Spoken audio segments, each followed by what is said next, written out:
હે guys, welcome back to another video. So આજના વિડિયોની અંદર આપણે જોવાના છીએ ધોરણ 10 ગણિતની અંદર ચેપ્ટર નંબર 7 યામ ભૂમિતિ. એની અંદર પહેલા નંબરનો વિડિયો અને આજના વિડિયોની અંદર આપણે શીખવાના છીએ ચેપ્ટરના કેટલાક ઇન્ટ્રોડક્શન વિશે. સાથે સાથે આપણે શીખીશું અંતર સૂત્ર વિશે, વિભાજન સૂત્ર વિશે. એના ઉપરાંત પણ બે સૂત્રો આપણે શીખવાના છીએ અને એના પછી આપણે જોઈશું ચોપડીની અંદર રહેલા કેટલાક ઉદાહરણ વિશે. તો બસ વિડિયોમાં અંત સુધી બન્યા રહેજો. પહેલો વિડિયો બહુ જ ઇમ્પોર્ટન્ટ છે, કારણ કે ચેપ્ટરની અંદર રહેલા દરેકે દરેક દાખલા શીખવા માટે સૂત્ર આવડવું જોઈએ અને કેટલુંક બેઝિક આપણને ખબર હોવી જોઈએ. તો એ આપણે આજના વિડીયોની અંદર શીખવાના છીએ. તો સ્ટાર્ટ કરીએ. પહેલા નંબરની અંદર શીખીએ કેટલાક ઇન્ટ્રોડક્શન વિશે, જે ઓલરેડી આપણે ધોરણ 9 ની અંદર શીખી ગયા છીએ. ધોરણ 9 ની અંદર ચેપ્ટર નંબર 3 આવતું હતું યામ ભૂમિતિ. એની અંદર આપણે બહુ જ ડિટેલમાં બેઝિક માહિતી જોઈ હતી. જેમ કે આપણી પાસે યામ સમતલ કોને કહેવાય, એની અંદર એક x અક્ષ હોય, એક y અક્ષ હોય. x અક્ષની અંદર જે જમણી બાજુના ભાગ રહ્યો આ ભાગ, ત્યાં દરેકે દરેક બધા જે બિંદુઓ હોય કેવા હોય, ધન હોય. ઉપરના ભાગે પણ બધા બિંદુઓ કેવા હોય, ધન. ડાબી બાજુ બધા બિંદુ ઋણ હોય અને નીચેની બાજુ પણ બધા બિંદુઓ કેવા હોય, ઋણ હોય. આ આપણી પાસે x અક્ષ કહેવાય અને આ આપણી પાસે y અક્ષ કહેવાય, જે દરેકને ખબર છે અને એને આપણે ખાલી રિવાઇઝ કરી દીધું. હવે અહીંયા આગળ જે આપણી પાસે x અક્ષ રહી એને આપણે અલગથી દોરીએ. તો માની લઈએ કે આપણી પાસે કોઈ બિંદુ છે અહીંયા આગળ p, બીજું કોઈ બિંદુ છે q. હવે મારો p થી q સુધીનું અંતર માપવું છે. તો અહીંયાથી અહીંયા સુધીનું અંતર માપવું હોય તો એના માટે આપણે વાપરીશું અંતર સૂત્ર. હવે હંમેશા યાદ રાખો, કોઈ બી બિંદુના યામ હંમેશા કેવા હોય તો કે x, y. મતલબ હંમેશા પહેલો યામ x હોય, બીજો યામ y હોય. p ના યામ આપણે ધારી દઈએ કે એના યામ x, y જ છે. શું કીધું? x, y જ છે. અને q ના યામ પણ x, y જ છે. હવે બંનેના એક સરખા તો યામ હશે નહીં, તો આના આપણે x1, y1 કહી દઈએ, આના યામને આપણે x2, y2 કહી દઈએ. ઓકે, આપણી પાસે બે બિંદુ હતા p અને q. p ના યામ x1, y1, q ના યામ x2, y2. અને હવે આપણે p થી q વચ્ચેનું અંતર માપવું છે. તો એ અંતર માપવા માટે આપણે વાપરીશું અંતર સૂત્ર. અંતર સૂત્ર શું કે આપણી પાસે તો કે pq વચ્ચેનું અંતર માપવું હોય તો pq ના બરાબર થશે વર્ગમૂળની અંદર x2 - x1 નો સ્ક્વેર પ્લસ y2 - y1 નો સ્ક્વેર. અહીંયા આગળ ઘણી જગ્યાએ આપણે x2 - x1 ની જગ્યાએ x1 - x2 પણ લઈ શકાય. x1 - x2 નો સ્ક્વેર પછી પ્લસ y1 - y2 નો સ્ક્વેર. કારણ કે અહીંયા આગળ ઉપર આપણી પાસે સ્ક્વેર છે. 2 માંથી 4 ને બાદ કરો કે 4 માંથી 2 ને બાદ કરો, જવાબ 2 કાં તો -2 આવશે. અને જ્યારે એનો સ્ક્વેર કરીશું તો એ માઈનસ નો સ્ક્વેર કેવો થઈ જશે? પ્લસ થઈ જશે. તો આપણી પાસે અંતર સૂત્ર pq બરાબર આ મળી ગયું. ઘણી જગ્યાએ pq ની જગ્યાએ આપણે pq સ્ક્વેર બરાબર કરીને પણ સૂત્ર લખાય છે. બંને બાજુ વર્ગ કરી દઈએ તો pq નો સ્ક્વેર થઈ જશે pq સ્ક્વેર, અને આ બાજુ વર્ગ કરીશું તો વર્ગ અને આ વર્ગમૂળ બંને નીકળી જશે. તો આપણી પાસે શું વધશે તો કે x2 - x1 નો સ્ક્વેર પ્લસ y2 - y1 નો સ્ક્વેર. ઓકે, આટલા સુધી આપણી પાસે રહી ગયું પહેલું સૂત્ર, અંતર સૂત્ર.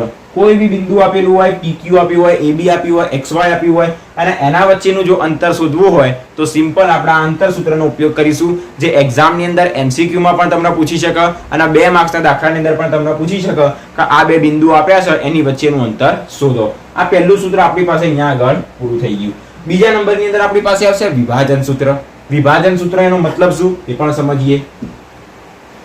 માની લઈએ કે આપણી પાસે આ બે કોઈ બિંદુ હતા, આને આપણે નામ આપીએ a, બીજું કોઈ બિંદુ અહીંયા આગળ લઈ લઈએ આપણી પાસે b. તો આપણી પાસે ab શું હતો? એક રેખાખંડ હતો. મતલબ a થી b આપણી પાસે કોઈ એક રેખાખંડ હતો. a ના યામ આપણે ફરીથી એ જ ધારીએ x1, y1 અને b ના યામ આપણે ધારીએ x2, y2. હવે અહીંયા આગળ આપણે એક બિંદુ લઈએ, એક બિંદુ p લઈએ. એને શું કર્યું? અહીંયા એક બિંદુ p લીધું. આ બિંદુ p એ a અને b નું શું કરી દીધું? બે ભાગમાં વિભાજન કરી દીધું. અહીંયા આગળ બિંદુ p આવી ગયું, મતલબ આ પહેલો ભાગ અને આ બીજો ભાગ, એના બે ભાગમાં શું કરી દીધું? વિભાજન કરી દીધું. તો વિભાજન સૂત્ર કોના માટે છે તો કે વિભાજન જે કરે એના માટે. અહીંયા આગળ ab નું વિભાજન કોને કર્યું તો કે p એ કર્યું. મતલબ p ના યામ જો આપણે શોધવા હોય તો આપણે વિભાજન સૂત્રનો ઉપયોગ કરીએ, જેને શું કહેવાય? વિભાજન કરતા બિંદુના યામ. શું કહેવાશે? સમજીએ. વિભાજન કરતા બિંદુના યામ. વિભાજન કરતા બિંદુના યામ. અથવા તો સરળ શબ્દોમાં લખવું હોય તો લખી શકાય કે વિભાજન સૂત્ર બરાબર. અહીંયા વિભાજન કોને કર્યું તો કે p એ કર્યું. અને જો આપણે p ના યામ શોધવા હોય, એનો x યામ અને એનો y યામ, p ના યામ શોધવા હોય તો એની અંદર આપણી પાસે સૂત્ર આવશે m1 x2, એ પણ સમજીએ, m1 x2 બધું જ સમજીએ, પ્લસ m2 x1 છેદમાં આવશે આપણી પાસે m1 + m2.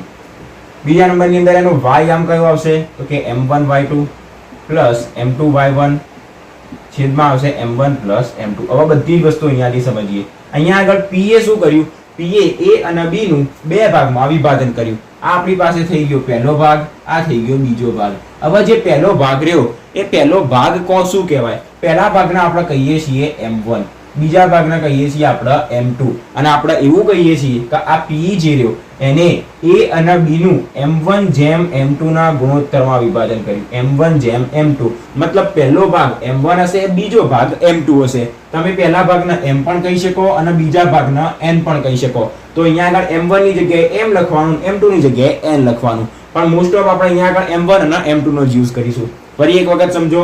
રેખાખંડ AB હતો, બિંદુ P એ એનું બે ભાગમાં વિભાજન કર્યું. કયા બે ભાગમાં? m1 જેમ m2 ના ભાગમાં. આ વસ્તુ યાદ રાખજો, m1 જેમ m2 ના ભાગમાં વિભાજન કર્યું. m1 જેમ m2 ના ભાગમાં જો વિભાજન કરે તો વિભાજન કરતા બિંદુના યામ, વિભાજન કરતા બિંદુના યામ મતલબ કોણ? તો કે P એ એનું વિભાજન કર્યું. તો વિભાજન કરતું બિંદુ કયું? P. તો આ જે આપણે યામનું સૂત્ર જોયું એ કોના માટે જોયું? P ના યામ માટેનું સૂત્ર. એક્ઝામ્પલ જ્યારે આપણે સોલ્વ કરીશું તો ડાયરેક્ટ આપણે એવું નહીં લખીએ વિભાજન કરતા બિંદુના યામ અથવા તો વિભાજન સૂત્ર. ડાયરેક્ટલી જો p એ વિભાજન કર્યું છે તો આપણે લખીશું p ના યામ. જો આજુબાજુ xy હોય, pq હોય અને q, અહીંયા આગળ માની લઈએ કે કોઈ a બિંદુ હોય અને a બિંદુ આ બંનેનું શું કરે? વિભાજન કરે. તો આપણે ડાયરેક્ટલી લખી દઈશું a ના યામ. અને એની અંદર જે આપણી પાસે આ ભાગ રહ્યો આ એનો x યામ દર્શાવશે અને આ દર્શાવશે એનો y યામ. આ વસ્તુ ખાસ યાદ રાખજો. આખે આખો આ એનો x યામ છે અને આ એનો y યામ છે. ખાલી આપણે એનો x યામ શોધવું હશે તો આપણે ડાબી બાજુનું સૂત્ર લઈ શકાય. ખાલી y યામ શોધવું હોય તો ખાલી આટલી જમણી બાજુનું સૂત્ર લઈ શકાય. દાખલાની અંદર આવા દાખલા આવશે એટલે આપણે સમજીશું, એની અંદર તમને કમ્પ્લીટ આઈડિયા આવી જશે. આની અંદર કમ્પ્લીટ ખબર પડી ગઈ કે m1 x2 m2 x1 m1 અને m2 શું? તો કે AB નું બિંદુ P એ m1 જેમ m2 ના ગુણોત્તરમાં વિભાજન કર્યું તો આપણને આ સૂત્ર મળ્યું. કોનું? P ના યામનું. આ પહેલું સૂત્ર થઈ ગયું અંતર સૂત્ર. આ બીજું થઈ ગયું આપણી પાસે વિભાજન સૂત્ર. મેં કીધું તો બીજા પણ કેટલાક બે સૂત્રો શીખવાના છીએ, એના હવે સમજીએ. હવે અહીંયા આગળ આપણે શું કીધું? AB નું m1 જેમ m2 ના ગુણોત્તરમાં વિભાજન કર્યું. હવે પેલું કલક જોઈએ.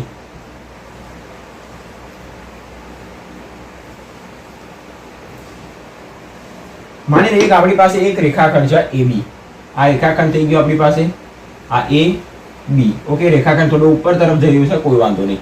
હવે આ AB નું કોઈ બિંદુ P શું કરશે? બે ભાગમાં ફરીથી વિભાજન કરશે. અહીંયા આગળ બિંદુ P આવી ગયું. આ બિંદુ P એ A અને B નું શું કરી દીધું? m1 જેમ m2 ના ગુણોત્તરમાં વિભાજન કરી દીધું. m1 જેમ m2 ના ગુણોત્તરમાં વિભાજન કરી દીધું.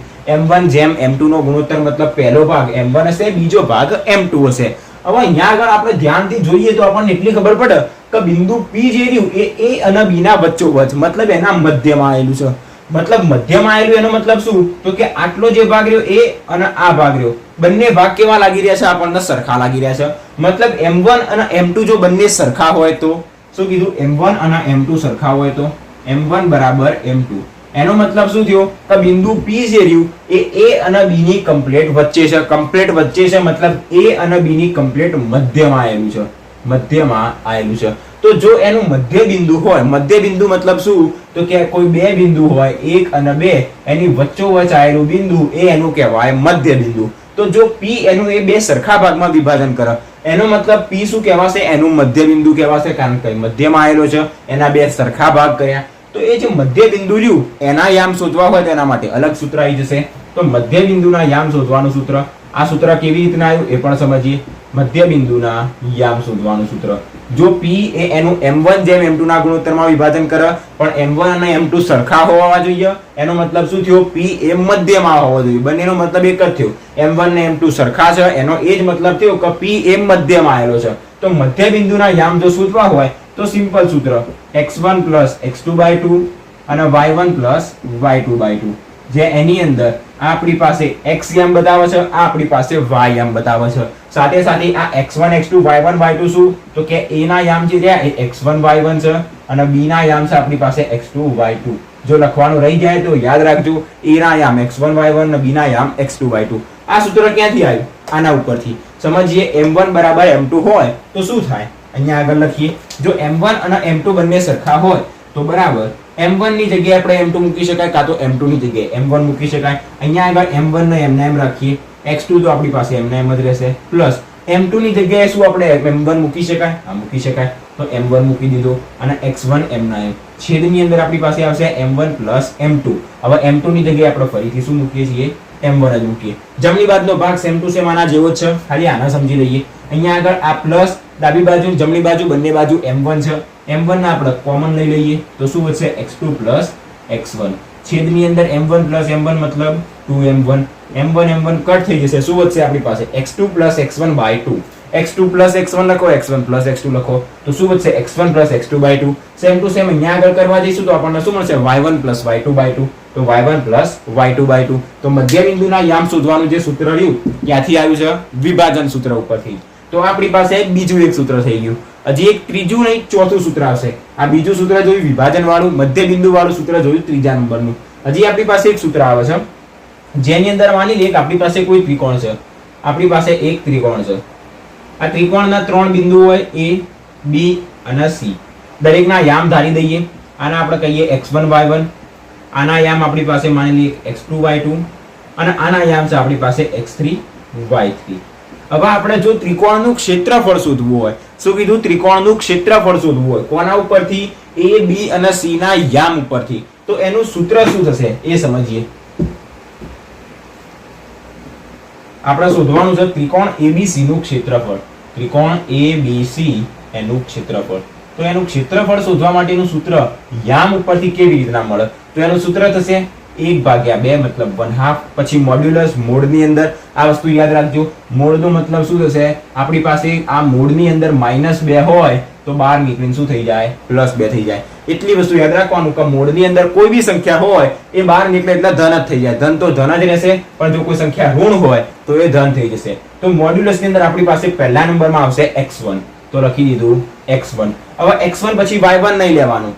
x યામ થઈ ગયો તો હવે y યામ લેવાના. y યામની અંદર x1 નો y યામ કયો થશે? y1. એનો યામ નહીં લેવાનો. બાકી કયા બે વધ્યા? y2 ને y3. તો બંનેની બાદ બાકી. તો y2 - y3 વચ્ચે પ્લસ x1 આવી ગયો તો હવે આવશે x2. x2 આવી ગયો તો એનો યામ હવે જોવાનો નહીં. બાકી બે વધ્યા. x2 પછી શું આવશે? y3 ને y1. આમ અલગ ગોળ રાઉન્ડમાં જ ચાલવાનું. x2 આવી ગયો તો હવે શું આવશે? y3 - y1. પછી વચ્ચે પ્લસ આવશે અહીંયા આગળ x3. જો x3 આવી ગયો તો હવે 1 અને 2 આવશે y ની અંદર. તો y1 - y2. ઓકે, અહીંયા આગળ આપણે મોડ્યુલસનો પૂરો કરી દીધો. તો આપણને સૂત્ર કોનું મળ્યું? ત્રિકોણનું ક્ષેત્રફળ શોધવાનું સૂત્ર. યાદ રાખજો, ત્રિકોણ ABC શોધવાનું હોય, ત્રિકોણ ABC નું ક્ષેત્રફળ શોધવાનું હોય, આપણને એના યામ આપ્યા હોય, કોઈ બાજુ આપી ના હોય તો આમ તો આપણે કયું સૂત્ર વાપરીએ? 1/3 પાયો ગુણ્યા વેદ. પાયો વેદ એ બધું બહુ નાનું થઈ ગયું. હવે આપણી પાસે આ ક્ષેત્રફળ શોધવા માટે એના માટે આપણને શું આપ્યા હશે? યામ આપ્યા હશે. તો યામ ઉપરથી આ સૂત્ર કોનું? તો કે ત્રિકોણનું ક્ષેત્રફળ શોધવાનું સૂત્ર. આ થઈ ગયું કેટલું ઇન્ટ્રોડક્શન.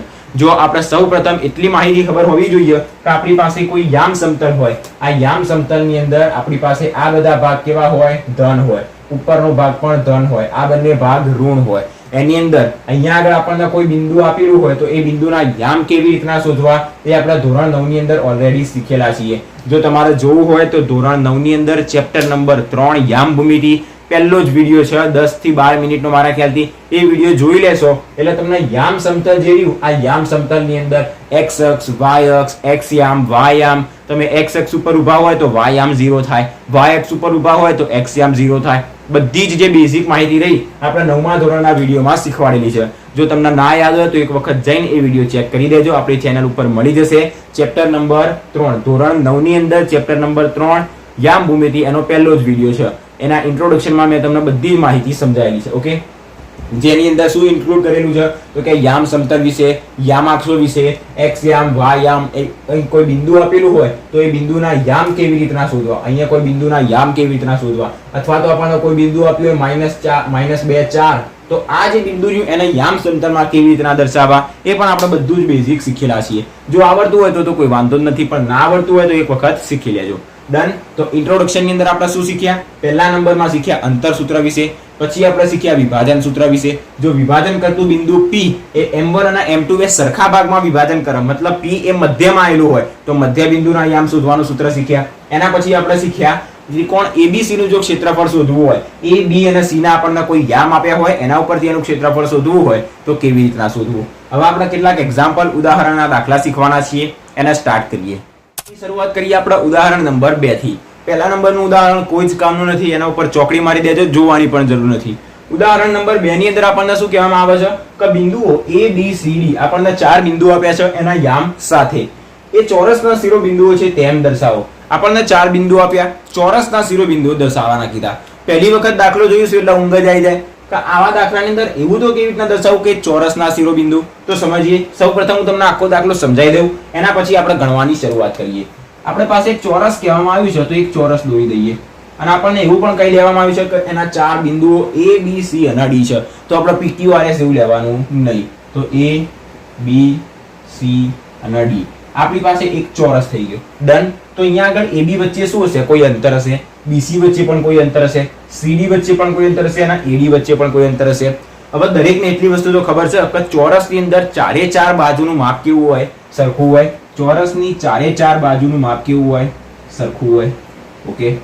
સાથે સાથે આ એક વિકર્ણ કહેવાય ચોરસનો, આ બીજો વિકર્ણ કહેવાશે ચોરસનો.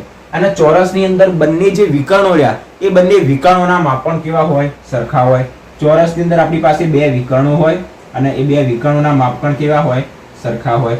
તો બસ આપણે આ બે વસ્તુ સાબિત કરી દઈએ કે ચોરસની અંદર જે 4 બાજુ રહી, કઈ બાજુ? AB BC CD અને AD, આ 4 બાજુ થશે. જો આપણે એવું બતાવી દઈએ કે 4 બાજુ કેવી છે? સરખી છે. જો 4 બાજુ સરખી હોય તો આપણે કહી શકાય કે એ ચોરસ છે. સાથે સાથે એના બંને વિકર્ણોના માપ પણ કેવા હોવા જોઈએ? સરખા હોવા જોઈએ. તો પહેલો વિકર્ણ AC અને બીજો વિકર્ણ BD, તો AC અને BD એ બંને વિકર્ણોનું જો આપણે માપ શોધી દઈએ અને બતાવી દઈએ કે બંને વિકર્ણોના માપ સરખા છે, તો આપણે બહુ સરળતાથી કહી શકાય કે એની 4 બાજુઓ પણ સરખી અને એના 2 વિકર્ણો પણ સરખા. તો આવું કોની અંદર બની શકે? તો કે આવું તો ચોરસની અંદર જ બની શકે. લંબચોરસની અંદર સામસામેની બાજુ સરખી હોય, સામસામેની અને એના વિકર્ણો સરખા હોય. જ્યારે ચોરસની અંદર 4 બાજુ સરખી હોય અને એના 2 વિકર્ણો સરખા હોય. તો આવું બતાવવાનું કેવી રીતના? 4 બાજુ સરખી, એનો મતલબ શું બતાવવાનો? એનો મતલબ બતાવવાનો કે આપણે AB વચ્ચેનું શું શોધવાનું? અંતર શોધવાનું. એના પછી BC વચ્ચેનું આપણે અંતર શોધવાનું, CD વચ્ચેનું અંતર શોધવાનું અને AD વચ્ચેનું શું શોધવાનું? અંતર શોધવાનું. 4 બાજુ સરખી એનો મતલબ શું? કે જો આ બાજુ 10 સેન્ટીમીટરની હોય તો આ બાજુ પણ 10 સેન્ટીમીટર જ થવી જોઈએ. હવે 10 સેન્ટીમીટર શું કહેવાય? બંને બાજુઓ વચ્ચેનું અંતર, મતલબ સોરી 2 બિંદુઓ વચ્ચેનું અંતર.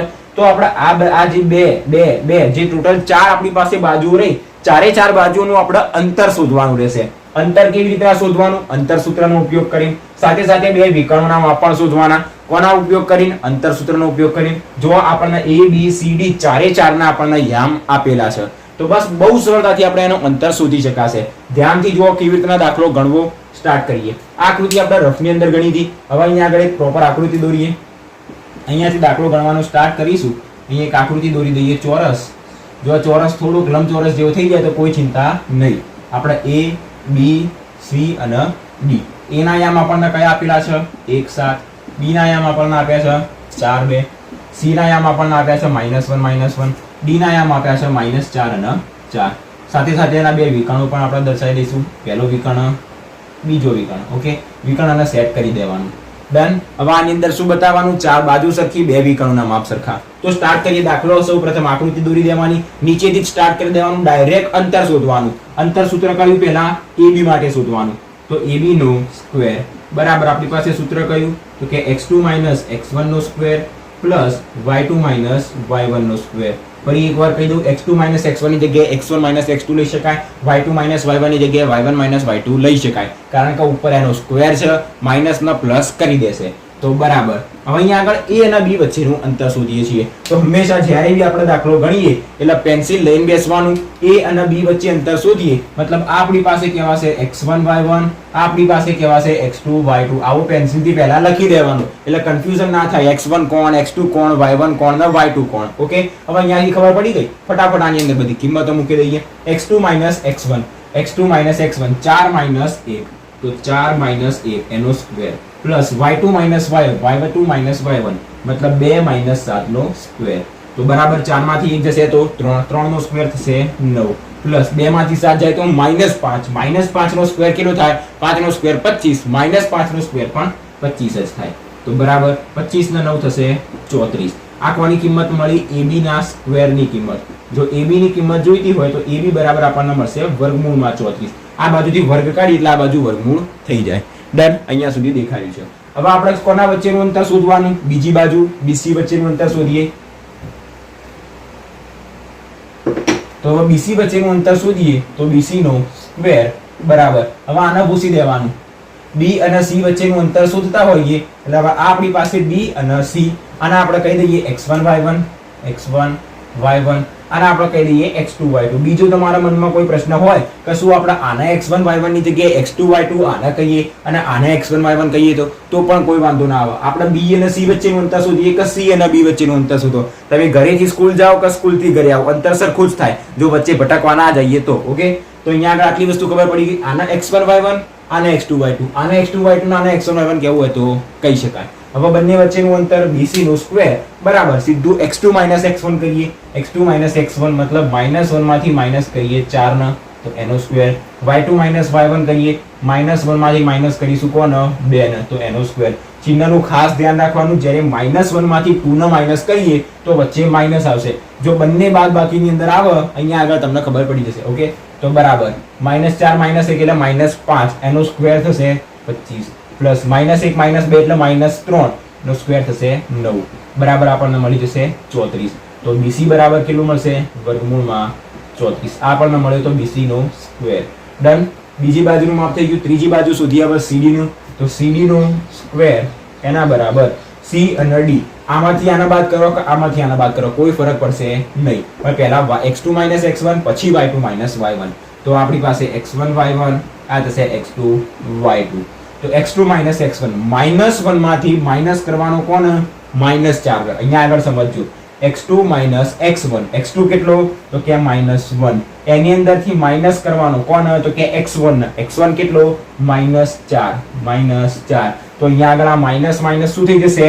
+4 થઈ જશે. -+4. આ ચિહ્નનું જ ખાસ ધ્યાન રાખવાનું. ઓકે, અહીંયા આગળ આવશે આનો સ્ક્વેર, પછી પ્લસ y2 y1, -1 માંથી માઈનસ કરવાનો 4 નો, -1 4 નો સ્ક્વેર બરાબર. -1 + 4 એટલે 3 નો સ્ક્વેર 9 પ્લસ -1 - 4 એટલે -5 નો સ્ક્વેર 25 બરાબર આપણને મળશે 34. એ મળી CD ની કિંમત. જો CD નો સ્ક્વેર મળ્યો, CD બરાબર શું થશે? વર્ગમૂળમાં 34. ત્રીજી બાજુ મળી ગઈ. હવે ચોથી બાજુ શોધીએ. ચોથી બાજુ આપણી પાસે AD. તો AD નો સ્ક્વેર બરાબર A અને D, x2 x1. હવે આપણી પાસે શું થઈ જશે? x2 y2 આ x1 y1. આને આપણે x2 y2 કહીએ, આને x1 y1 કહીશું તો પણ કશું થવાનું નથી. પહેલામાંથી પહેલાના, બીજામાંથી બીજાના બાદ કરીએ. -4 માંથી બાદ કરીશું 1 ને, -4 માંથી બાદ કરીશું 1 ને એનો સ્ક્વેર, પ્લસ 4 માંથી બાદ કરીશું 7 ને, 4 માંથી બાદ કરીશું 7 ને અને એનો સ્ક્વેર. -4 -1 એટલે -5 એનો સ્ક્વેર થશે +25 પ્લસ 4 માંથી 7 જાય તો -3 નો સ્ક્વેર થશે 9. તો બરાબર આપણને મળશે 34. કોની કિંમત? AD ના સ્ક્વેર ની કિંમત. જો AD શોધવું હોય તો AD બરાબર મળશે વર્ગમૂળની અંદર 34. હવે આપણને શું મળી ગઈ? આપણને મળી ગઈ 4 બાજુ. આપણને મળી પહેલી બાજુ, આપણને મળી આ બીજી બાજુ, આ મળી આપણને ત્રીજી બાજુ અને આ આપણને મળી ગઈ ચોથી બાજુ. ચેક કરીએ ચારે ચાર બાજુનો માપ શું સરખા છે. આપણી પાસે AB પણ વર્ગમૂળ 34 મળી ગયા. હજી આપણે બીજી બે વસ્તુ સાબિત કરવાની શું કે બે વિકર્ણોના માપ કેવા હોવા જોઈએ? સરખા. તો હવે આપણે અંતર શોધીશું બે વિકર્ણો વચ્ચેનું. પહેલો વિકર્ણ AC, બીજો વિકર્ણ BD. તો AC અને BD વચ્ચેનું અંતર શોધીએ. AC અને BD વચ્ચેનું અંતર મતલબ AC સ્ક્વેર. તો A અને C આ x1 x2 આ x1 y1 આ x2 y2. આને x2 y2 કહેવાય, આને x1 y1 કહેવાય તો કોઈ વાંધો નહીં. આની અંદરથી આના બાદ કરીએ, બીજાના બાદ કરીએ તો શું થશે? -1 માંથી માઈનસ કરીશું 1 ને એનો સ્ક્વેર, પ્લસ -1 માંથી માઈનસ કરીશું 7 ને, -1 માંથી માઈનસ કરીશું 7 ને એનો સ્ક્વેર. તો બરાબર અહીંયા આગળ -1 મતલબ શું થશે? -2 નો સ્ક્વેર થશે +4 પ્લસ -1 -7 એટલે -8 એનો સ્ક્વેર, -8 નો સ્ક્વેર 64, માઈનસ નો સ્ક્વેર હંમેશા પ્લસ જ થશે. તો બરાબર વર્ગમૂળની અંદર મળશે અહીંયા આગળ 68. પહેલા તો મળશે 68. કોની કિંમત? તો કે AC સ્ક્વેર ની કિંમત. તો AC બરાબર શું મળશે? વર્ગમૂળની અંદર 68. ઓકે, આ પહેલા વિકર્ણનું માપ થઈ ગયું. હવે બીજો વિકર્ણ લઈએ BD. તો BD વચ્ચેનું અંતર શોધીએ, જે થશે BD નો સ્ક્વેર એના બરાબર થશે. હંમેશા યાદ રાખવાનું BD વચ્ચેનું અંતર શોધવું મતલબ પહેલામાંથી પહેલાને બાદ કરી દઈએ, બીજામાંથી બીજાને બાદ કરી દઈએ. એ પહેલાથી આમાંથી આના બાદ કરો કે આમાંથી આના બાદ કરો કોઈ જ ફરક પડશે નહીં. એ વાત હંમેશા યાદ રાખવાની. ઓકે, 4 માંથી -4 ને બાદ કરીએ તો તો 4 માંથી માઇનસ કરીશું 4 ની અંદર. ધ્યાન રાખજો 4 માંથી માઇનસ કરીશું -4 ને તો માઇનસ માઇનસ થઈ જશે +4. ઓકે, આ વસ્તુનું ખાસ ધ્યાન રાખવાનું. પ્લસ બીજામાંથી બીજાને બાદ કરી 2 માંથી 4 ને બાદ કરીએ, 2 માંથી 4 ને બાદ કરીએ એનો સ્ક્વેર, 4 ને 4 8 નો સ્ક્વેર 64 પ્લસ 2 - 4 મતલબ -2 નો સ્ક્વેર થશે +4. અહીંયા મળશે 68. કોની કિંમત? BD સ્ક્વેરની કિંમત. તો BD બરાબર શું થશે? વર્ગમૂળમાં 68. આપણને મળી ગયા બે વિકર્ણો, પહેલો વિકર્ણ, બીજો વિકર્ણ. આપણે શું સાબિત કરવાનું હતું? તો કે આપણી પાસે 4 બાજુઓ સરખી હોવી જોઈએ અને બે વિકર્ણો સરખા હોવા જોઈએ. તો જોઈ લો 4 બાજુ સરખી થઈ ગઈ અને બે વિકર્ણો પણ સરખા થઈ ગયા. એવું ના સમજતા કે 4 બાજુ અને બે વિકર્ણો આ 1 2 3 4 5 6 એ 6 એ 6 સરખા હોવા જોઈએ, એવું ના હોય. આપણી પાસે 4 બાજુઓ સરખી હોવી જોઈએ. એ સિવાય આ બે જે વિકર્ણ રહ્યા એ બે વિકર્ણના માપ કેવા હોવા જોઈએ? સરખા હોવા જોઈએ. તો મળી ગયું આપણને બે વિકર્ણ 4 બાજુ. હવે શું અહીંયા તો આપણે મળી ગયું, જે દર્શાવવાનું હતું એ થઈ ગયું. હવે નીચે કશું લખવાનું, નીચે એક વસ્તુ લખીને સમજાવી દેવાની. અહીં આપણને શું મળ્યું? આ જગ્યાએ લખી દઈએ. ઓકે, સૌપ્રથમ આપણે આ લખ્યું હતું, એના પછી અહીંયા આયા ને અહીંયાથી આપણે આ જગ્યાએ આયા. તો લખવાનું કે અહીં આપણને શું મળ્યું? તો જોઈ લઈએ. આપણને પહેલી, બીજી, ત્રીજી, ચોથી 4 બાજુ મળી. કઈ? AB² BC². અહીં આપણી પાસે AB² બરાબર BC² બરાબર CD² બરાબર AD². AD² લખો, DA² લખો, AB લખો, BA લખો, કોઈ ફરક નહીં પડે. આપણને જે 4 બાજુના સ્ક્વેર હતા દરેકની અંદર સરખા મળી ગયા. ઓકે, તથા બીજા નંબરની અંદર આપણને શું મળ્યું? એના બે વિકર્ણો સરખા મળ્યા, AC² અને BD². AC² અને BD² બંને કેવા મળી ગયા? સરખા મળી ગયા. આ સરખા મળી ગયા લખવા નહીં, સરખા છે. આપણે વચ્ચે બરાબર લખી દીધું, એનો મતલબ એવો થયો કે આપણે સરખા બતાવી દીધા. હવે એક કામ કરીએ, બંને બાજુથી વર્ગમૂળ કાઢી દઈએ. તો તેથી બધી બાજુથી વર્ગ કાઢી દઈએ. તો AB બરાબર BC બરાબર CD બરાબર AD. ઓકે, 4 બાજુ સરખી થઈ ગઈ. તથા બીજા નંબરની અંદર શું દર્શાવવાનું હતું? બે વિકર્ણો. તો આ બે વિકર્ણો AC બરાબર BD. તેથી નીચે લખી દેવાનું આપેલા શિરોબિંદુઓ અથવા તો આપેલા ખાલી બિંદુઓ એ ચોરસના બિંદુઓ છે. એ ચોરસના શિરોબિંદુઓ છે. ઓકે, ચોરસના શિરોબિંદુઓ છે. આ લાઈન છેલ્લે નીચે લખીને બતાવી દેવાની.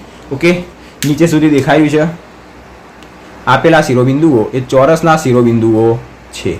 ડન. અહીંયા સુધી દાખલો ગણવાનો. જો એક્ઝામમાં પૂછાય, 2 માર્ક્સમાં તો ના પૂછાય, 3 અથવા 4 માર્ક્સની અંદર પૂછાય, આકૃતિ દોરવી હોય તો દોરવાની, ના દોરો તો પણ ચાલે. એવી કોઈ જરૂરી આકૃતિ નથી. અહીંયાથી દાખલો ગણવાનો સ્ટાર્ટ કરવાનો. 4 બાજુ વચ્ચેનું અંતર શોધવાનું, બે વિકર્ણ વચ્ચેનું અંતર શોધવાનું, નીચે બતાવી દેવાનું 4 બાજુ બે વિકર્ણ સરખા. તો આપેલા શિરોબિંદુઓ ચોરસના શિરોબિંદુઓ છે. ઉદાહરણ નંબર 2 અહીંયા આગળ શું થઈ ગયો? પૂરો થઈ ગયો.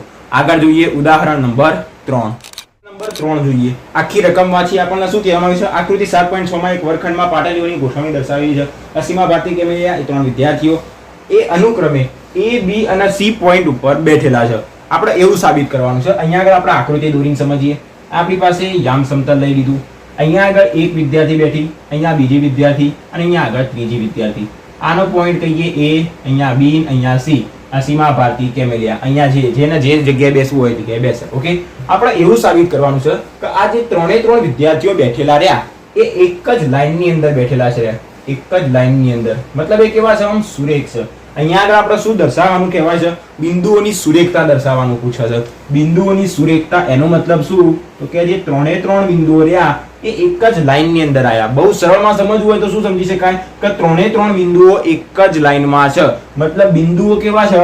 સુરેખ છે. એક જ લાઈનની અંદર આવેલા હોય એને શું કહેવાય? બિંદુઓની સુરેખતા કહેવાય. હવે અહીંયા આગળ આપણે એ જ ચેક કરવાનું છે કે 3 જે રહ્યા એ શું એક લાઈનમાં છે કે આપણને આવી રીતના આપવામાં આવ્યું છે? એક અહીંયા, એક અહીંયા અને એક અહીંયા. તો આપણે આમ લાઈન ચેક કરવા જઈએ તો આ જે બીજો વિદ્યાર્થી હોય થોડો બહાર નીકળી ગયો, અથવા તો આને આપણે આમ ચેક કરવા જઈએ તો ત્રીજો વિદ્યાર્થી લાઈનમાં જ ના આવે.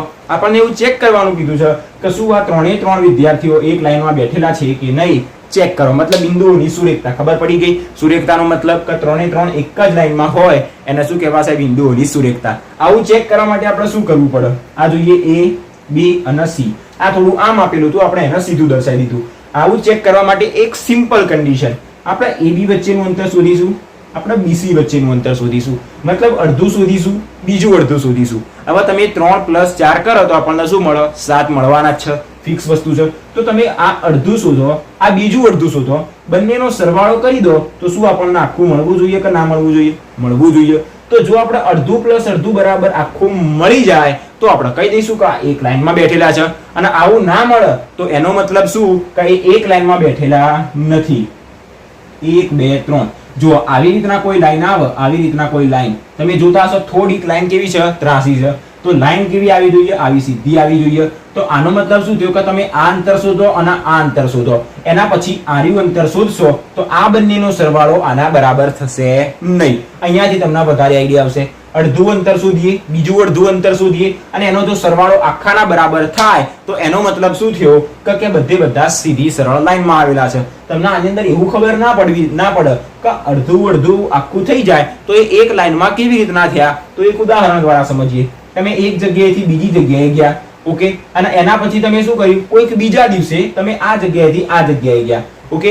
માની લે તમે એક સ્થળથી આ જગ્યાએ ગયા કોઈ x તારીખે, અને કોઈ y તારીખે તમે આ જગ્યાએથી આ જગ્યાએ ગયા, અને કોઈ z તારીખે તમે ડાયરેક્ટલી અહીંયાથી અહીંયા ગયા, ડાયરેક્ટલી અહીંયાથી અહીંયા ગયા.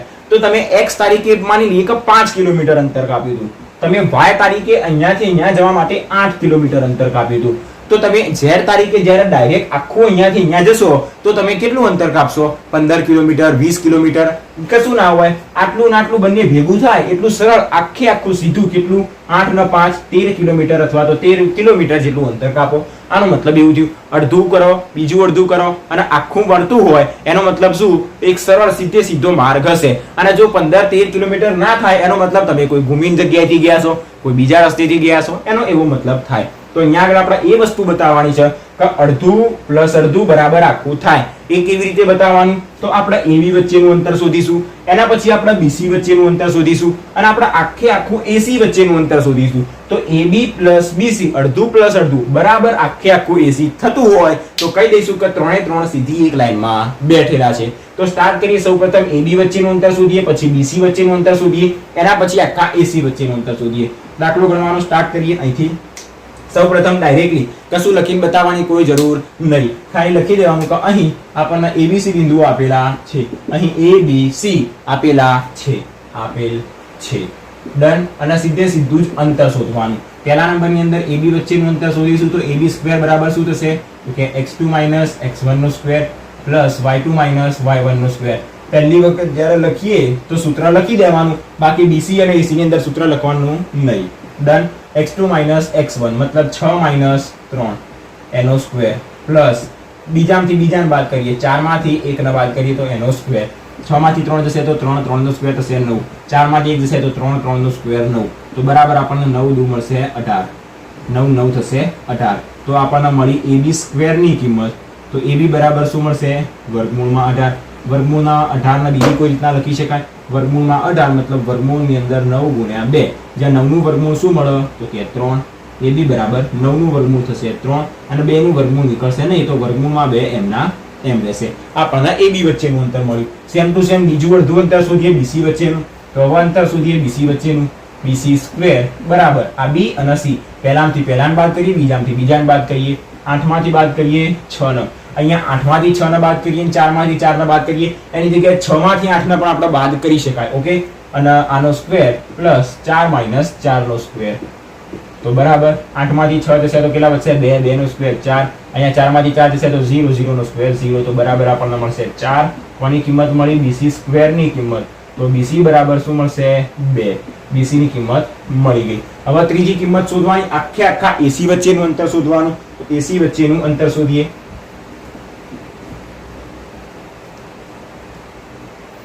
તો AC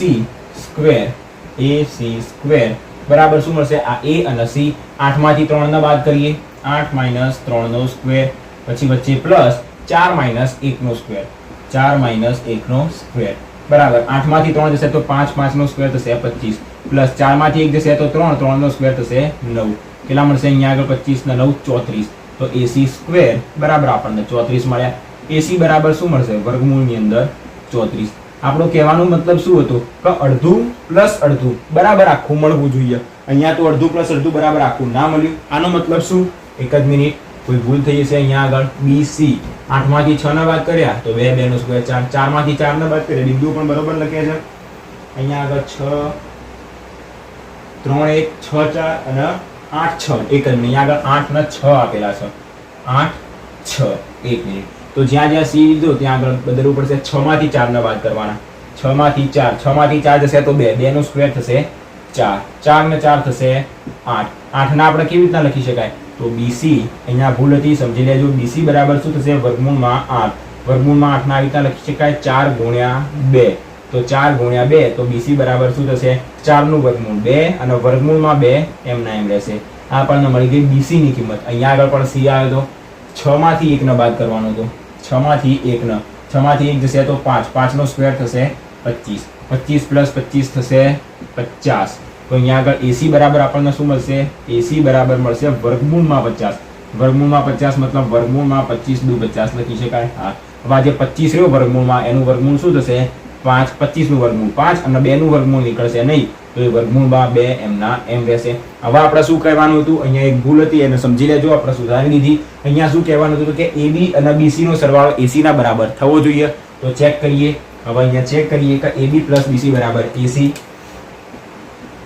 AB પ્લસ BC બરાબર શું મળવા? AB કેટલો આપણી પાસે? 3 વર્ગમૂળમાં 2 પ્લસ BC કેટલો આપણી પાસે? તો કે 2 વર્ગમૂળમાં 2.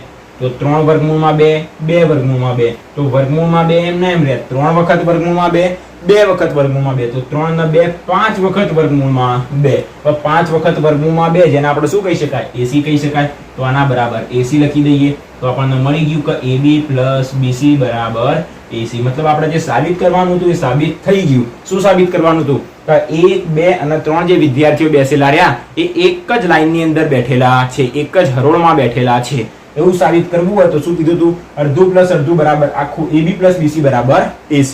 તો આપણને મળી ગયું. નીચે એક લાઈન લખી દેવાની.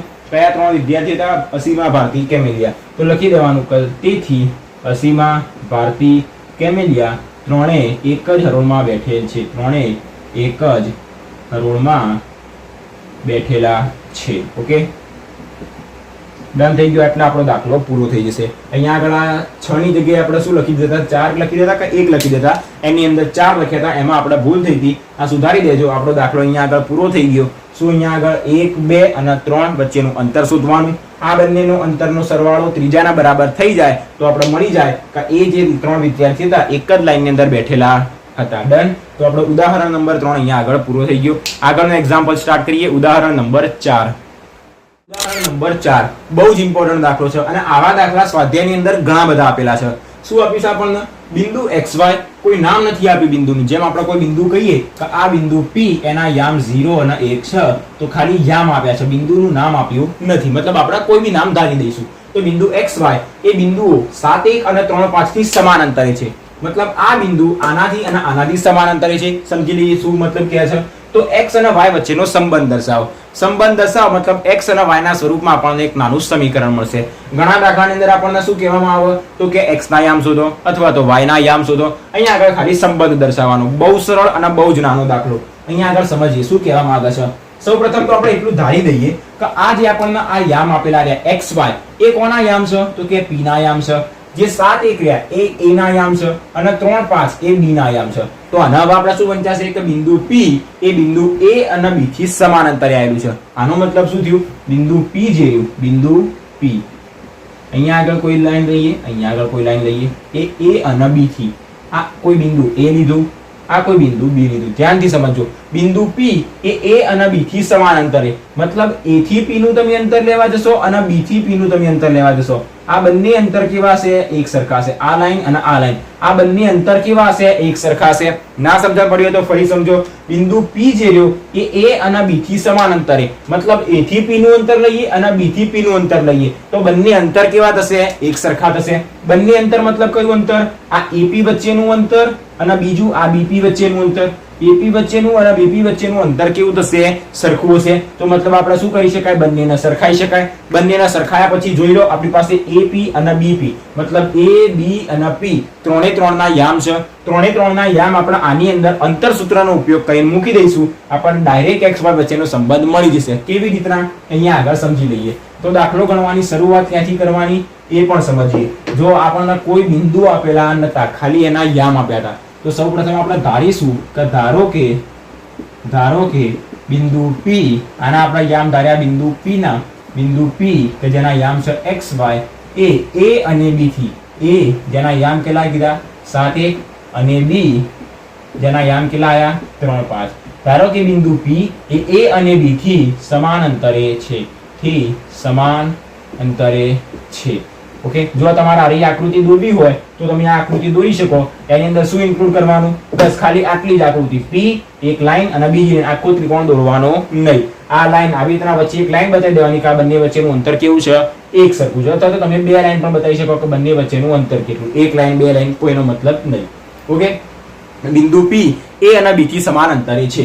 જો બિંદુ P A અને B થી સમાન અંતરે હોય તો એનો મતલબ શું થાય? તો કે AP વચ્ચેનું અંતર અને BP વચ્ચેનું અંતર બંને કેવું થશે? સરખું થશે. આ AP બરાબર BP લખ્યાનો મતલબ શું? તો કે બંને વચ્ચેનું અંતર એક સરખું છે. એક કામ કરીએ, બંને બાજુ વર્ગ આપી દઈએ. બંને બાજુ વર્ગ મતલબ AB નો વર્ગ બરાબર BP નો વર્ગ. લખવું હોય તો લખી દેવાનું બાજુમાં કે બંને બાજુ વર્ગ કરતા. ઓકે, અને નહીં લખો તો પણ દરેકને ખબર પડી જાય કે આપણે અહીંયા આગળ વર્ગ કર્યો. તો તેથી હવે AP વચ્ચેનું અંતર શોધવા માટે શું કરીશું? તો કે અંતર સૂત્ર આ રહ્યો આપણી પાસે P, આ રહ્યો આપણી પાસે A. તો શું કરવાનું? x2 - x1 અને x1 - x2 જે લેવું હોય લઈ શકાય. 7 માંથી x ને બાદ કરો કે x માંથી 7 ને બાદ કરો. તો એક કામ કરીએ, 7 માંથી x ને શું કરવું? 7 માંથી x જે લેવું હોય x માંથી 7 ને બાદ કરી દઈએ. x માંથી 7 ને બાદ કરી દઈએ એનો સ્ક્વેર. પછી પ્લસ y2 - y1 મતલબ y માંથી 1 ને બાદ કરી દઈએ એનો સ્ક્વેર બરાબર b અને p. a ને ભૂલી ગઈએ, હવે b અને p આવ્યો. x માંથી 3 ને બાદ કરીએ, x માંથી 3 ને બાદ કરીએ એનો સ્ક્વેર પ્લસ y માંથી 5 ને બાદ કરીએ, y માંથી 5 ને બાદ કરીએ ને એનો સ્ક્વેર. ડન. હવે દરેકના સ્ક્વેર નું શું કરી દઈએ? વિસ્તરણ કરી દઈએ. તો થશે x² - 7 × 14x પ્લસ 49 પ્લસ અહીંયા આગળ આવશે y² - 2y પ્લસ 1. દરેકના વિસ્તરણ આવડતું હશે. પહેલા પદનું સ્ક્વેર પ્લસ 2 ઘરના 3 દુ થશે 6x, પહેલું પદ બીજું પદ અને પ્લસ બીજા પદનો સ્ક્વેર 9 થશે. ઓકે, અહીંયા આગળ 2y. ઓકે, પ્લસ અહીંયા આગળ આવશે y² - 10y અને પ્લસ 25. ઓકે, આટલા સુધી. હવે જે કટ થતું હોય કટ કરી દઈએ. જો બંને બાજુ x² બંને ધન કટ થઈ જશે, બંને બાજુથી y² પણ કટ થઈ જશે. તો તેથી હવે આપણી પાસે શું વધશે? x²y² કટ થઈ ગયા. આપણી પાસે અહીંયા આગળ 14x 49 2y 1 6x 9 10y 25. Done.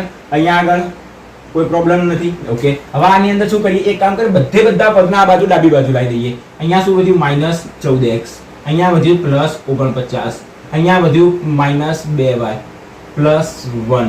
આ પદને ઉઠાઈને આ બાજુ લાવી દઈએ. +6x, અહીંયા x², 3 દુ 6 -6x, એક અહીંયા આગળ -6x આવશે. ડન. -6x તો -6x ડાબી બાજુ આવશે તો +6x થઈ જશે. પછી +9 ડાબી બાજુ આવશે તો -9. આ -10y આ બાજુ આવશે તો +10y +25 ડાબી બાજુ આવશે તો -25 એના બરાબર 0. ઓકે, આટલા સુધી. હવે જે બી સરવાળો બાદબાકી થાય કરી દઈએ. તો પહેલા નંબરની અંદર x નું કામ કરીએ. -14x + 6x એટલે થશે -8x. પછી y નું કામ કરીએ. જે કામ થઈ જાય એનું જે કામ કરી અંડરલાઈન કરી દઈએ. આનું કામ પૂરું થઈ ગયું. હવે y ની અંદર શું આવશે? 2y 10y -2y + 10y મતલબ શું મળશે? +8y. તો આ y નું કામ પણ અહીંયા આગળ પૂરું થઈ ગયું. ઓકે, હવે આપણી પાસે 49 + 1 કેટલા થશે? 50. તો એ 50 પછી 50 માંથી એક કામ કરી, એ આપણને મળ્યા 50. બીજા નંબરની અંદર -9 - 25 -9 - 25 થશે -34. તો 50 - 34 કેટલા મળશે? 16. પણ કેવા મળશે? +16. તો બરાબર 0. તો એનું પણ કામ પૂરું થઈ ગયું. ડન. આ સમજણ પડે કે આ પદનું કામ પૂરું થઈ ગયું એના માટે આપણે અંડરલાઈન કરી દીધી હતી. હવે અહીંયા આગળ દરેકની અંદર શું કરીએ? તો એક કામ કરીએ, જો હંમેશા આપણે જે x વાળું પદ રહ્યું એને હંમેશા પ્લસ રાખીએ છીએ અને y વાળા પદ અચળ પદ માઇનસ હોય તો ચાલે. આ x વાળું પદ માઇનસ બરાબર નથી લાગતું. એક કામ કરીએ, આખા સમીકરણને માઇનસ વડે ગુણીએ. એનો મતલબ શું થશે? દરેકના ચિહ્નો ચેન્જ થઈ જશે. દરેકના ચિહ્નો ચેન્જ કરવા એનો મતલબ શું? તો કે આખા સમીકરણને માઇનસ વડે ગુણીએ. તો આ માઇનસ નું શું થઈ જશે? +8x. અહીંયા માઇનસ થશે 8y +16 નું થશે -16 એના બરાબર 0. દરેકમાંથી 8 કોમન નીકળે છે તો એના કોમન લઈ લઈએ. પહેલા તો ચેક કરીએ દેખાય છે નીચે સુધી. ઓકે, દરેકમાંથી 8 ના કોમન લઈ લઈએ. તો જો 8 કોમન આવી જશે તો શું વધશે? અહીંયા x - y અને માઇનસ અહીંયાથી 8 કોમન નીકળશે તો વધશે 2 બરાબર 0. 8 ને ક્યાં લઈ જઈએ? 0 ની નીચે. તો તેથી આપણી પાસે વધશે x - y બરાબર આ -2 એના બરાબર 0/8 જે આપણને મળશે 0. હવે -2 ને જમણી બાજુ લઈ જઈએ તો તેથી x - y બરાબર -2 જમણી બાજુ જશે તો પ્લસ 2. આપણને શું મળી ગયો? x અને y વચ્ચેનો સંબંધ શોધવાનો હતો, તો x અને y વચ્ચેનો સંબંધ મળી ગયો. x - y બરાબર 2. ઓકે, શું કર્યું? ફરી આખા દાખલાના સમજીએ. કોઈ બિંદુ આપ્યું હતું xy, એ આ બંને બિંદુથી સમાન અંતરે હતું, પણ આપણને કોઈ બિંદુનું નામ નતું આપ્યું. તો પહેલા તો આપણે બિંદુનું નામ ધારી દીધું કે બિંદુ P એ A અને B થી સમાન અંતરે. તો P એ A અને B થી સમાન અંતર હોય તો PA અને PB બંને સરખા થાય. તો આપણે એ બતાવ્યું PA બરાબર PB. PA લખો, AP લખો, BP લખો, PB લખો, બંનેનો મતલબ એક જ થશે. બંને બાજુ વર્ગ કરી દીધો, અંતર સૂત્રનો ઉપયોગ કર્યો, ડાયરેક્ટ આપણને શું મળી ગયું? જે સંબંધ શોધવાનો હતો એ આપણને મળી ગયો. તો ઉદાહરણ નંબર 4 અહીંયા આગળ પૂરું થઈ ગયું. હજી આપણી પાસે એક ઉદાહરણ વધ્યું છે, ઉદાહરણ નંબર 5. એના પણ પૂરું કરીએ અને પછી મળીએ નેક્સ્ટ વિડીયોમાં. આગળ જોઈએ ઉદાહરણ નંબર 5. 5 ના સમજીએ. સેમ ટુ સેમ ઉદાહરણ નંબર 4 જેવું, ખાલી એક નાની વસ્તુ આની અંદર એડ કરવાની. બિંદુઓ A અને B થી સમાન અંતરે આવેલું હોય તેવું y અક્ષ પરનું બિંદુ શોધો. જો A અને B બિંદુના નામ આપી દીધા, યામ પણ આપી દીધા, એનાથી સમાન અંતરે હોય તેવું એક બિંદુ આપેલું છે. એના માટે હિન્ટ આપી છે, બિંદુ નથી આપ્યું. જેમ આગળ શું આપ્યું હતું? એક બિંદુ આપ્યું હતું જે A અને B થી સમાન અંતર હતું, એને આપણે P ધાર્યું, પેલું AB ધાર્યું. એવું અહીંયા આગળ AB આપી દીધું છે, પણ એ જે બિંદુ જે સમાન અંતરે રહ્યું એ બિંદુ નથી આપ્યું, ખાલી એના માટેની હિન્ટ આપી છે. સમજીએ શું કહેવા માંગે છે? તેવું y અક્ષ પરનું બિંદુ શોધો. હવે y અક્ષ પરનું બિંદુ, એનો x યામ 0. નિયમ તરત જ યાદ આવી જવું જોઈએ. કોઈ બિંદુ જો y અક્ષ ઉપર હોય તો એનો x યામ શું હશે? x યામ એનો 0 હશે. જો એનો x યામ 0 હોય તો x યામ 0, અને y અક્ષ ઉપરનું બિંદુ આપણને આપ્યું નથી તો એને આપણે y ધારી દેવાનું, અને આખાના આપણે ધારીશું બિંદુ P. ખબર પડી ગઈ? જો કોઈ બિંદુ y અક્ષ ઉપર હોય એનો x યામ 0, કોઈ બિંદુ x અક્ષ ઉપર હોય તો એનો y યામ 0. આપણે બહુ પહેલા શીખ્યા હતા, ફરી એક વખત આપણે યાદ કરી દીધું કે જો કોઈ બિંદુનો x યામ 0 હોય, સોરી, કોઈ બિંદુ x અક્ષ ઉપર હોય તો એનો y યામ 0, અને એનો y અક્ષ ઉપર હોય કોઈ બિંદુ તો એનો x યામ 0. તો આ બિંદુ y અક્ષ ઉપર આવેલું છે તો એનો x યામ 0 હશે. તો y યામ શું હશે? નથી આપેલું, તો એ જ આપણે શોધવાનું છે. ખાલી જો આપણને y ની કિંમત મળી જાય તો આપણને એવું y અક્ષ ઉપરનું બિંદુ પણ મળી જાય. y અક્ષ ઉપરનું બિંદુ આપણે કયું ધાર્યું? 0y. શા માટે? કારણ કે x યામ તો 0 હશે અને y આપણે શોધવાનો છે. જે આપણે ગણીશું એટલે આપણને મળી જશે. તો અહીંયાથી આપણે હવે વાંચીએ તો શું કહી શકાય કે બિંદુઓ A અને B થી સમાન અંતરે હોય તેવું બિંદુ P આપણને આપી દીધું છે. તો ધારીએ પહેલા, કારણ કે P આપણને આપેલું નતો, એ બિંદુ આપણે ધારીએ. તો લખીએ કે ધારો કે અહીંયાથી દાખલો ગણવાનો સ્ટાર્ટ કરીશું. ધારો કે y અક્ષ પરનું બિંદુ, y અક્ષ પરનું કયું બિંદુ લીધું આપણે? બિંદુ P. એના યામ 0y. એ કોનાથી સમાન અંતરે? A અને B થી સમાન અંતરે. A અને B, A ના યામ 6, 5, અને B એના યામ થશે -4, 3. B થી સમાન અંતરે છે, આવેલ છે. ઓકે, હવે આને ફરીથી વાંચીએ તો શું બનશે? y અક્ષ ઉપરનું બિંદુ P A અને B થી સમાન અંતરે આવેલું છે. આકૃતિ દ્વારા સમજીએ. y અક્ષ ઉપરનું બિંદુ P એ A અને B થી સમાન અંતરે આવેલું છે. A અને B, હા, A B થી સમાન અંતરે. આ A અને B થી સમાન અંતરે મતલબ આ અંતરના અંતર બની સરખું. તો ફરીથી નિયમ પ્રમાણે આપણને શું ખબર પડશે? તો કે તેથી PA બરાબર PB. PA લખો, AP લખો, PB લખો, BP લખો, કોઈ જ ફરક નથી પડવાનો. તો તેથી બંને બાજુ વર્ગ કરી દઈએ તો થશે PA² બરાબર PB². કારણ પાછળ લખવું હોય તો કે વર્ગ કરતા તો લખી દેવાનું કે બંને બાજુ વર્ગ કરતા. ના લખો તો પણ સમજી જવાશે. તો તેથી હવે સીધો જ અંતર સૂત્રનો ઉપયોગ કરીએ. કોના માટે? PA અને PB માટે. તો આમાંથી આના બાદ કરીએ, આમાંથી આના બાદ કરીએ. તો પહેલામાંથી પહેલાને બાદ કરીશું, 6 માંથી 0 ને બાદ કરીશું, એનો સ્ક્વેર, પ્લસ 5 માંથી y ના બાદ કરીએ, 5 - y નો સ્ક્વેર. આની અંદરથી આના બાદ કરો, આમાંથી આના બાદ કરો, કોઈ ફરક પડવાનો નથી કારણ કે ઉપર સ્ક્વેર છે. બરાબર. હવે P અને B માટે તો -4 માંથી માઇનસ કરીશું 0 નો, એનો સ્ક્વેર, પ્લસ બીજામાંથી બીજાને બાદ કરીશું, 0 થી y ના બાદ કરીશું, એનો સ્ક્વેર. ઓકે, તો તેથી હવે સ્ક્વેર નું વિસ્તરણ કરીએ. અહીંયા થશે 36 પ્લસ 5 નો સ્ક્વેર 25 - 5 દુ 10y પ્લસ y સ્ક્વેર બરાબર -4 નો સ્ક્વેર થશે 16. અહીંયા આગળ અચ્છા -4 - 0 એટલે એનો સ્ક્વેર -4 નો સ્ક્વેર 16 પ્લસ અહીંયા 3 નો સ્ક્વેર 9 -3 દુ 6y અને પ્લસ થશે y સ્ક્વેર. ડન અહીંયા સુધી. તો હવે તેથી અહીંયા જોઈએ તો કે બંને બાજુથી y સ્ક્વેર કટ થઈ જશે. આખા પદના ઉઠાઈને ડાબી બાજુ લઈ લઈએ. 36 અને 25 કેટલા થશે? 6 અને 5 11 નો 1 વધી આવશે 1 3 4 5 9 6 61. હવે -10y એમના એમ રાખીએ. અહીંયાથી આ જે 6y રહ્યા માઇનસ વાળા એના આ બાજુ લાવીએ તો પ્લસ 6y, 16 ને 9 થશે 25, તો પ્લસ 25 ડાબી બાજુ આવશે તો માઇનસ 25 એના બરાબર 0. તો તેથી અહીંયા આગળ 61 માઇનસ 25 કેટલા થશે? 25 દુ 50 એટલે વધશે 25, 10 35 ને 1 થશે 36. પછી અહીંયા આગળ માઇનસ 10y પ્લસ 6y મતલબ મળશે માઇનસ 4y બરાબર 0. તો તેથી 36 માઇનસ 4y ને પેલી બાજુ મોકલી દઈએ તો 4y, તો તેથી y બરાબર શું મળશે? 36 ભાગ્યા 4, 9 ચોક 36, તો y બરાબર આપણને કેટલા મળી ગયા? 9. y બરાબર 9 નીચે દેખાઈ રહ્યું છે? Okay done. y બરાબર 9 મળી ગયા. આપણે શું શોધવાનું હતું? તો કે y અક્ષ ઉપરનું બિંદુ શોધો. આપણે શું ધાર્યું કે y અક્ષ ઉપરનું બિંદુ P જે 0y આપણે ધાર્યું, મતલબ x આમ તો એનો 0 જ હતો કારણ કે y અક્ષ ઉપર છે અને આપણે ખાલી એનો y આમ શોધવાનો હતો. જે કેટલો મળી ગયો? 9. તો બસ જે શોધવાનું તે લખી દઈએ કે તેથી y અક્ષ પરનું બિંદુ, y અક્ષ પરનું બિંદુ કયું હતું આપણી પાસે? બિંદુ P. એના યામ કયા મળી જશે? 0 અને y. તો 0 y ની જગ્યાએ મળી ગયા 9, તો 0 અને 9 છે. અથવા તો એવું લખવું હોય તો લખી શકાય કે y અક્ષ પરનું બિંદુ બરાબર 0 9. ખાલી બરાબર કરીને લખી શકાય. બિંદુ P બરાબર 0 9. એના યામ ખાલી આપણે દર્શાવવાના હતા. ઓકે, તો એના યામ 0 અને 9 આપણને મળી ગયા. તો બસ આજના વિડીયોની અંદર આપણે શીખ્યા ચેપ્ટરની અંદર કેટલા ઇન્ટ્રોડક્શન વિશે, સાથે સાથે કેટલાક ઉદાહરણો પણ આપણે શીખ્યા. હવે સેમ ટુ સેમ આવા દાખલા આપણા સ્વાધ્યાયની અંદર ગણવાના છે. તો જો તમે આ વિડીયો અંત સુધી જોયો તો તમારો ખૂબ ખૂબ આભાર. તમારો જ ફાયદો થવાનો છે કારણ કે આવા દાખલા સ્વાધ્યાયની અંદર ગણવાના છે જે આપણે શીખીશું નેક્સ્ટ વિડીયોની અંદર, લેક્ચર નંબર 2 ની અંદર. તો મળીએ નેક્સ્ટ વિડીયોમાં. આજના વિડીયોની અંદર આપણે જે ઇન્ટ્રોડક્શન જોયું, જે સૂત્રો જોયા, એની અંદર તમને કોઈ ડાઉટ હોય, કોઈ દાખલાની અંદર કોઈ જગ્યાએ તમને પ્રોબ્લેમ પડતો હોય અથવા તો ડાઉટ હોય તો બિંદાસ કમેન્ટ કરજો. એનો તમને તરત જ જવાબ મળી જશે, એનું સોલ્યુશન મળી જશે. બાકી વિડીયો ગમ્યો હોય તો વિડીયોને લાઇક, શેર અને ચેનલને સબસ્ક્રાઇબ કરવાનું ભૂલતા નહીં. ચેનલને સબસ્ક્રાઇબ કર્યા પછી બાજુમાં જે બેલ આઇકન દેખાતું છે એના ઉપર ક્લિક કરીને ઓલ બટન ઉપર ક્લિક કરી દેજો, જેથી જેટલા બી નવા વિડીયો આવે એની તમને નોટિફિકેશન મળી જાય. અને હવે બોર્ડ એક્ઝામ નજીક આવી રહી છે તો જેમ જેમ બોર્ડ એક્ઝામ નજીક આવતી જશે ચેપ્ટરના ઘણા બધા વિડીયો આવતા જશે.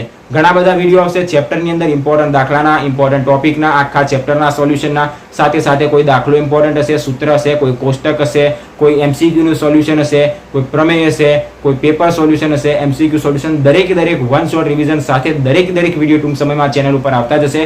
તો ચેનલને સબસ્ક્રાઇબ કરીને ઓલ બટન ઉપર ક્લિક કરી દો, જેથી નવા વિડીયોની તમને નોટિફિકેશન મળતી જાય. મળીએ નેક્સ્ટ વિડીયોમાં આ ચેપ્ટરની અંદર, બીજા વિડીયોની અંદર. તો બસ ત્યાં સુધી જય શ્રી રામ.